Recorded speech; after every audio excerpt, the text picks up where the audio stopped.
Assalamualaikum warahmatullahi wabarakatuh. Kali ini saya ingin menyampaikan materi tentang efek panas bagian kedua, yaitu panas reaksi kimia. Di dalam panas reaksi kimia nanti akan dibahas beberapa subpoin, yaitu yang pertama adalah panas reaksi standar. Panas reaksi standar ini adalah perubahan entalpi yang terjadi pada suatu reaksi kimia. Kita lihat untuk reaksi AA plus BB menjadi CC plus DD, maka panas reaksi standar didefinisikan sebagai perubahan entalpi yang terjadi pada sejumlah A mol komponen A ditambah B mol komponen B yang berada pada kondisi standarnya pada suhu T menjadi C mol komponen C dan D mol komponen D. Panas reaksi ini didasarkan pada hasil pengukuran dari eksperimen. Karena tidak ada kerja yang dihasilkan, maka perubahan energi kinetik dan potensial dapat diminimalisir sehingga neraca energi total menjadi delta H sama dengan Q. Perubahan entalpi reaksi delta H itu disebut juga sebagai panas reaksi. Jika reaktan dan produk berada pada kondisi standar, maka efek panas dinyatakan sebagai panas reaksi standar. Kondisi standar yang dimaksud itu memiliki syarat antara lain yang pertama adalah tekanan sistemnya berada pada kondisi 1 bar dan ini setara dengan 1 atm. Yang kedua, suhunya 298 Kelvin. Yang ketiga adalah keadaan reaktan dan produknya. Jika berupa gas, maka kondisinya harus murni dalam keadaan gas ideal. Sedangkan ketika kondisinya cair atau padatan, maka kondisinya harus benar-benar murni. Contohnya adalah reaksi sintesis amonia. Di sini ada dua reaksi yang ditampilkan. Yang pertama adalah setengah N2 ditambah 3/2H2A menjadi NH3 dengan delta H 298 minus 46.110 Joule. Reaksi yang kedua bedanya adalah mol yang terbentuk dari reaksi ini. Reaksi pertama terbentuk 1 mol NH3, reaksi yang kedua terbentuk 2 mol NH3, sehingga nilai delta H 298 untuk reaksi yang kedua juga dikalikan 2 besarnya dari reaksi yang pertama. Simbol delta H 298 ini mengindikasikan bahwa pada reaksi standar suhunya adalah 25 derajat Celcius atau 298 Kelvin. Dan delta H dapat bernilai positif atau negatif. Untuk reaksi sintesis amonia nilainya adalah negatif yang mengindikasikan bahwa reaksi ini eksotermis, yaitu melepaskan panas.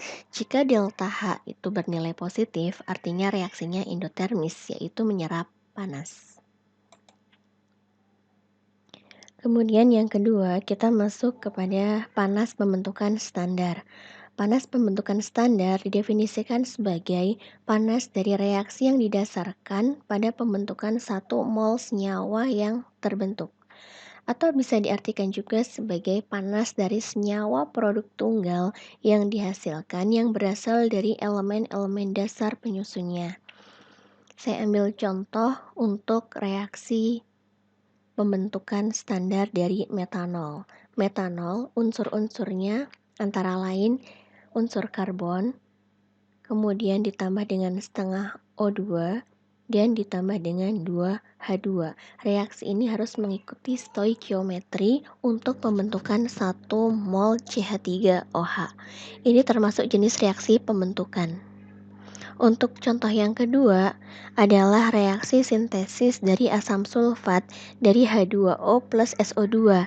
Ini tidak termasuk jenis reaksi pembentukan karena terbentuk bukan dari unsur-unsurnya, tetapi ini berasal dari senyawanya.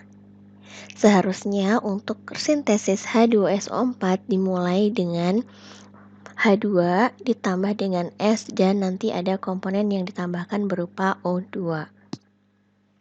Panas pembentukan standar ini juga dinyatakan dalam suhu 298 Kelvin.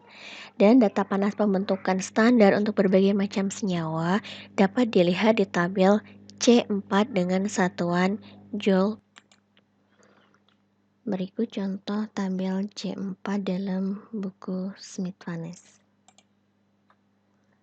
Nah, di sini diketahui panas pembentukan standar dari beberapa macam komponen, beberapa jenis senyawa kimia. Kemudian, delta H298 dapat diperoleh atau dibaca dari tabel yang sebelah kanan ini. Ada juga tabel untuk delta G298.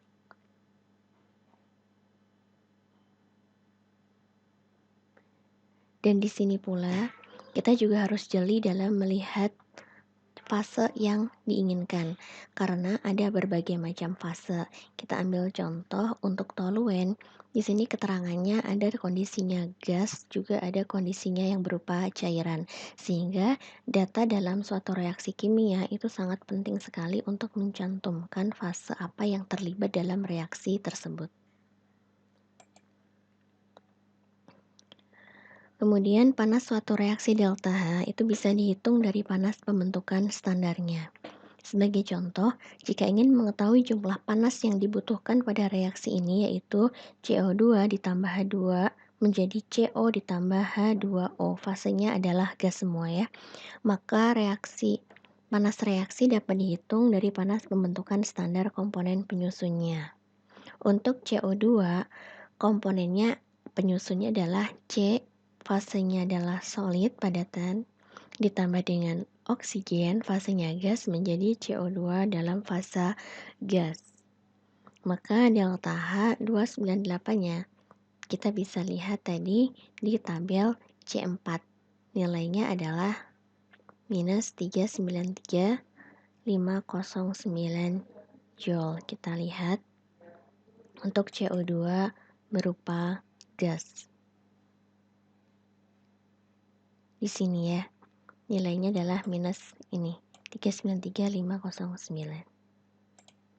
Kemudian untuk H2, penyusun yang kedua, H2 ini tidak termasuk karena hidrogen termasuk elemen, sehingga delta-nya bernilai 0. Oksigen pun juga demikian, kalau ada dalam reaksi, maka nilainya 0. Kemudian lanjut untuk CO. CO tersusun dari unsur C ditambah dengan O2 menjadi CO, dan delta H298-nya bisa dilihat juga melalui tabel C4. H2O pun demikian, H2O ada fase gas dan ada fase yang liquid, tinggal sesuai dengan reaksi mana yang dibutuhkan. Dan dalam melihat atau membentuk reaksi panas pembentukan standar ini, yang terpenting juga adalah kondisi dari produk yang dihasilkan. Yang diinginkan itu harus berupa 1 mol ya. Jadi misalkan untuk pembentukan CO misalnya, untuk pembentukan CO, maka ketika ini ada angka setengahnya, tidak boleh kita langsung mengalikan 2 biar bulat. Jadi misal ini 2C ditambah 1O2 menjadi 2CO, maka reaksi ini pun nanti akan berubah delta H-nya. Seperti contoh yang tadi ya, ketika ada 1 mol NH3, maka delta H-nya sekian. Ketika di sini berubah 2 mol, maka delta H-nya pun juga mengikuti dikalikan 2 mol. Begitu, ini untuk panas suatu reaksi yang dihitung dari panas pembentukan standarnya. Nah, dari persamaan reaksi pembentukan yang ini, maka dapat disusun ulang menjadi persamaan reaksi seperti ini. Kenapa disusun ulang begini? Karena kita sesuaikan dengan reaksi yang diinginkan, yaitu tadi ini reaksi utamanya, CO2 di sebelah kiri ya, di sebelah kiri atau dia berperan sebagai reaktan.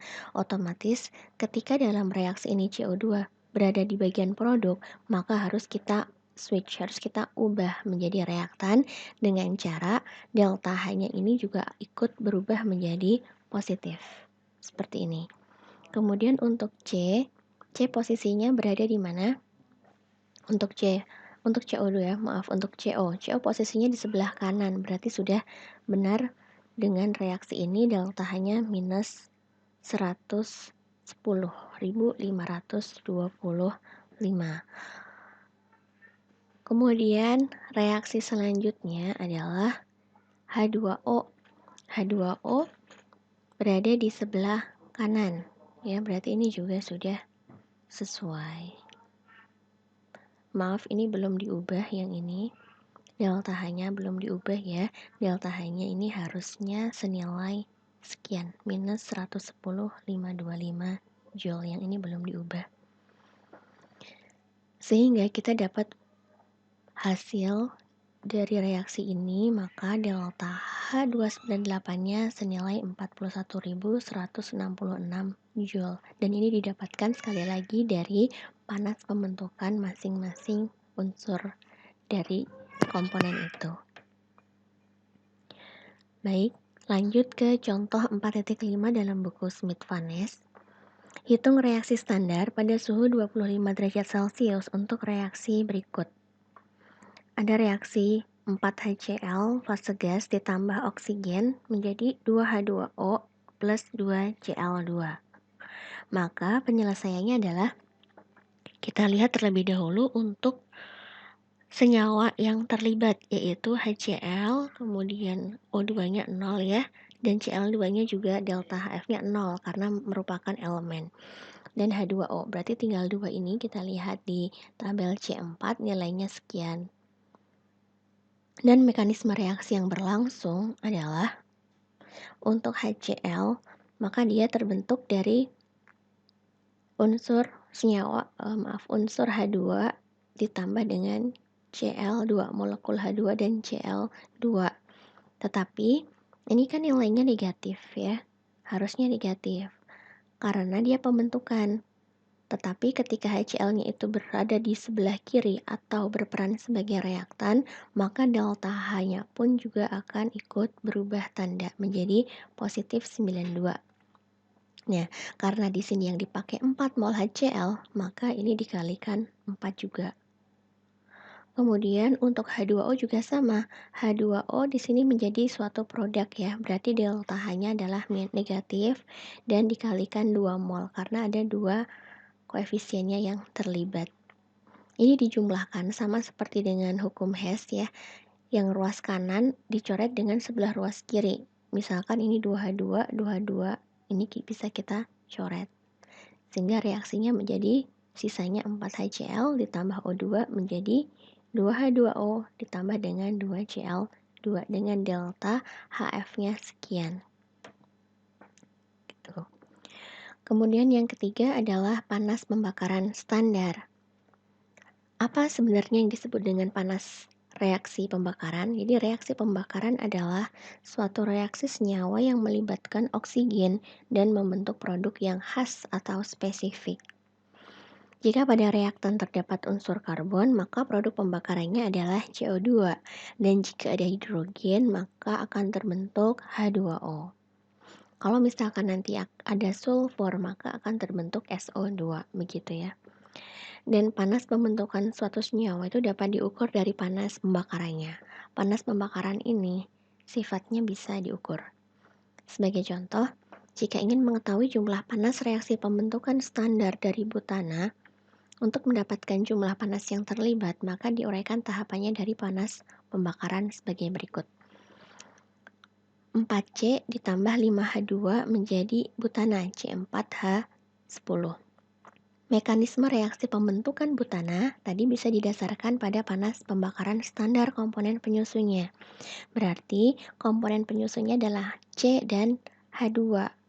Berarti C ini nanti ditambah dengan oksigen karena reaksi pembakaran itu selalu melibatkan oksigen di dalamnya ya. 4C plus 4O2 menjadi 4CO2. Dengan delta H-nya bisa dilihat tadi di tabel C4. Karena 4 mol maka jangan lupa dikalikan dengan 4. Begitu juga dengan reaksi pembakaran untuk H2. H2 ditambah dengan koefisiennya 2,5 O2 menjadi 5H2O. Nilainya sama ya, dikalikan 5, kalikan panas pembentukan standar dari tabel C4. Kemudian di sini ada CO2 plus H2O menjadi C4H10 plus 6 setengah O2 karena berasal dari reaksi yang utama ini tadi ya. Jadi dia dari C4H10. Kita ingin membentuk C4H10. maka muncul reaksi yang nomor 3 seperti ini. Untuk menghilangkan ruas kanannya ada 4CO2, di kirinya juga harus 4CO2. Begitu juga dengan H2O-nya. 5H2O-nya bisa dihilangkan. Dan satu lagi oksigennya. Oksigennya yang kiri 4 ditambah 2,5 adalah 6,5 sama dengan ruas kanan. Sehingga reaksi ini bisa didapatkan nilai entalpi delta H298-nya adalah minus 1205, 1790 Joule. Begitu ya. Jadi mekanisme reaksi pembentukan butana dapat dihitung dari panas pembakaran standar masing-masing komponennya. Ini panas pembakaran, ini adalah panas pembentukan dari butana. Masuk bagian keempat, yaitu tentang perubahan panas reaksi sebagai fungsi dari temperatur.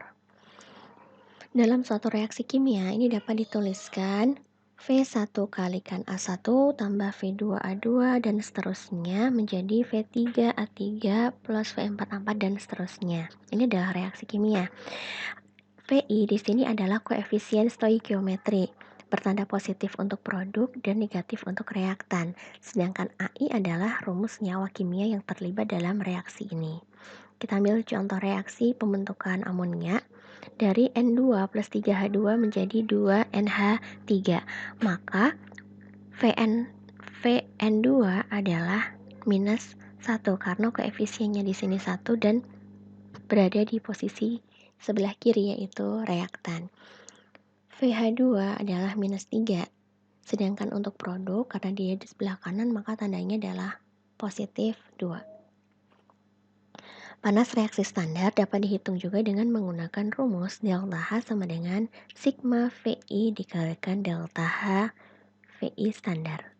Untuk reaksi standar, maka produk dan reaktan berada pada tekanan atmosfer, sehingga panas reaksi hanya merupakan fungsi dari suhu, yaitu dHi sama dengan CPI dt.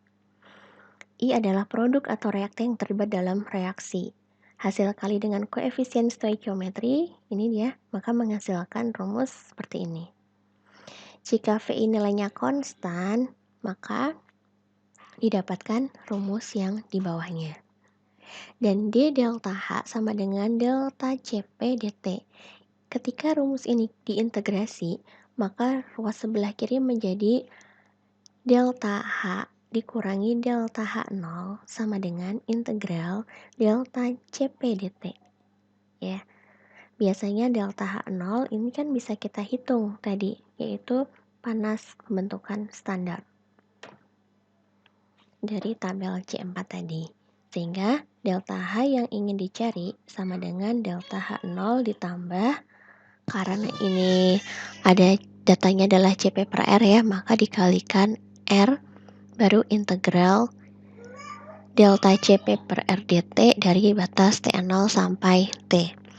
Untuk menghitung CP sebagai fungsi dari suhu, serta melibatkan koefisien reaktan dan produknya, maka kita menggunakan rumus yang baru.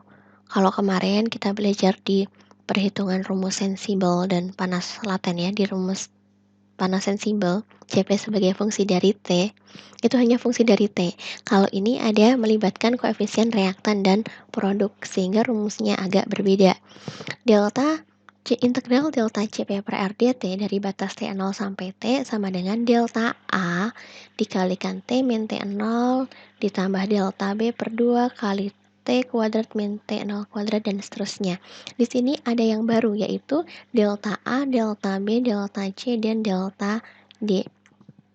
Definisi dari delta A adalah sigma dari VI dikalikan AI. VI adalah koefisien stoikiometri dari komponen dikalikan dengan AI nilai A, B, C, dan D-nya kalian sudah pelajari dan sudah saya terangkan di pertemuan yang lalu, yaitu juga ada dalam buku Appendix Smith-Vaness. Begitu juga untuk nilai delta B, delta C, dan delta D itu sama mencarinya dengan delta A, tinggal dikalikan koefisien stoikiometri dari masing-masing komponen yang terlibat dalam reaksi. Di sini saya ambil contoh untuk menghitung delta A, delta B, delta C, dan delta D ya pada reaksi pembentukan amonia. N2 ditambah 3H2 menjadi 2NH3. Kita lihat koefisien stoikiometrinya. Yang pertama, untuk N2,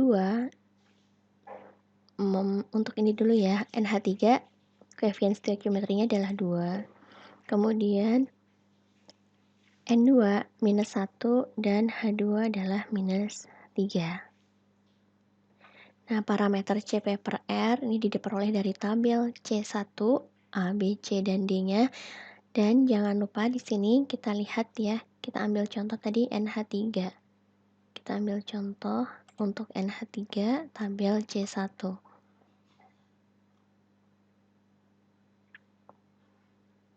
Ini NH3 amonia. Nah, di sini nilai A-nya adalah 3,578 ya, 3,578. Kemudian untuk B-nya nilainya adalah 3,020. Nah, ini harus dikalikan dengan pangkat 10 kalikan 10 pangkat minus 3 ya. Ini karena 10 pangkat 3B sama dengan hasil yang ada di tabel ini. Kalau kita ingin menyatakan B, berarti hasil dari tabel ini dibagi dengan 10 pangkat 3. Atau dengan kata lain 10 pangkat 3-nya berubah menjadi 10 pangkat minus 3. Begitu. Kita kembali ke sini. Data ini tadi diperoleh ya. Saya masih lanjutkan sama dengan yang ada dalam appendix tadi. Saya taruh di atas. Kemudian delta A adalah hasil kali dari koefisien stoikiometri ini dikalikan dengan A-nya. Jadi ini dikalikan dengan A menghasilkan angka ini. Begitu juga untuk yang komponen yang lainnya. Begitu juga untuk perhitungan delta B, delta C, dan delta D. Delta B berarti koefisien stoikiometri dikalikan dengan nilai B di sini. Hasilnya ini. C pun begitu ya, koefisien di sini dikalikan dengan di sini karena ini tidak ada nilainya maka dia 0 semua. Koefisien D juga sama. Nah, kemudian ini kita jumlahkan. Yang dimaksud dengan tadi sigma delta A sama dengan sigma VI kalikan AI, berarti VI dikalikan AI dulu semuanya masing-masing komponen, kemudian baru di sigma atau dijumlahkan. Setelah ini dikalikan, maka ini dijumlah menjadi hasil sekian. Ini juga sama ya, setelah dikalikan dijumlah. Ini juga setelah dikalikan ini harus, sehingga nilai akhir dari delta A adalah di sini sama karena tidak ada pangkat di atasnya. Delta B akan berubah karena 4,181 harus dikalikan 10 pangkat minus 3 menjadi angka 0,004. Delta C 0, delta D-nya juga minus 0,661 harus dikalikan 10 pangkat 5 menjadi sekian. Saya lanjutkan dengan contoh 4.6. Hitung panas standar dari reaksi sintesis metanol pada suhu 800 derajat Celcius. Reaksi sintesis metanol adalah CO ditambah 2H2 menjadi CH3OH. Fasenya adalah gas semua. Maka untuk penyelesaian ini langkah pertama yaitu mencari nilai panas reaksi standar delta H0 standar. Caranya bagaimana? Caranya adalah kita lihat reaksinya sama ya, kita salin, kemudian komponennya ditulis masing-masing. Setelah itu koefisien stoikiometrinya CO reaktan minus 1, kemudian H2 minus 2, dan metanolnya adalah produk. Berarti koefisien stoikiometrinya adalah 1. Dari tabel C4 kita dapatkan tadi nilai delta H298-nya. Delta H298 ini delta HF ya. Untuk delta H298-nya koefisiennya dikalikan dengan delta H masing-masing komponen. Ketika ini sudah dikalikan, kemudian ini dijumlah di sigma. Dijumlah hasilnya didapatkan minus 90.135 Joule nilainya. Nilai dari delta H0, panas reaksi standar. Kemudian langkah kedua bagaimana? Karena sintesis metanol ini berada pada suhu bukan 25 derajat Celcius ya, dia berada pada suhu 800 derajat Celcius, berarti kita harus menghitung delta Cp sebagai fungsi dari T dan fungsi dari komponen yang terlibat. Ada koefisien stoikiometri di dalamnya. kita gunakan rumus seperti ini yang sudah saya jelaskan. Lalu kita hitung. Komponennya kita tulis ya, COH2 dan CH3OH, koefisien stoikiometrinya masih sama mengikuti parameter CP per R dari tabel C1 kita masukkan ke dalam Excel ini. Setelah itu kita kalikan delta A, yaitu koefisien stoikiometri dikalikan dengan nilai A-nya. Sama untuk berbagai komponen dan sama juga untuk mencari delta B, delta C, dan delta D. Setelah ini sudah dicari hasil kalinya, maka kita jumlahkan sigma VIAI, sigma VIBI, sigma VICI, dan sigma VIDI. Setelah itu, di sini dirangkum delta A, delta B, delta C, dan delta D sesuai dengan nilainya ini dikalikan dengan pangkat yang ada. Nah, setelah itu, karena T0-nya adalah terjadi pada 25 derajat Celcius atau 273 Kelvin dan temperatur saat reaksi adalah 800 derajat Celcius atau 1073 Kelvin ya, maka kita akan mencari CP per R-nya. Tadi CP per R-nya kita masukkan rumusnya dalam Excel didapatkan nilai sekian. Dan CP-nya jangan lupa untuk mengalikan CP per R dengan nilai R yaitu 8,314 Joule per mol Kelvin, nilainya adalah sekian ya.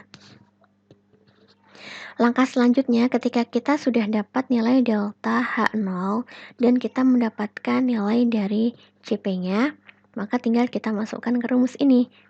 Delta H reaksi sama dengan delta H0 yang didapatkan di langkah pertama tadi, nilainya ini minus 90.000 ditambah dengan nilai dari R integral CP per L dt. Satu kesatuan ini nilainya adalah minus 14.480,97. Didapatkan hasil dari panas reaksi. Pembentukan metanol adalah minus 104.615,97 Joule. Begitu kuliah pada kesempatan kali ini. Terima kasih. Assalamualaikum warahmatullahi wabarakatuh.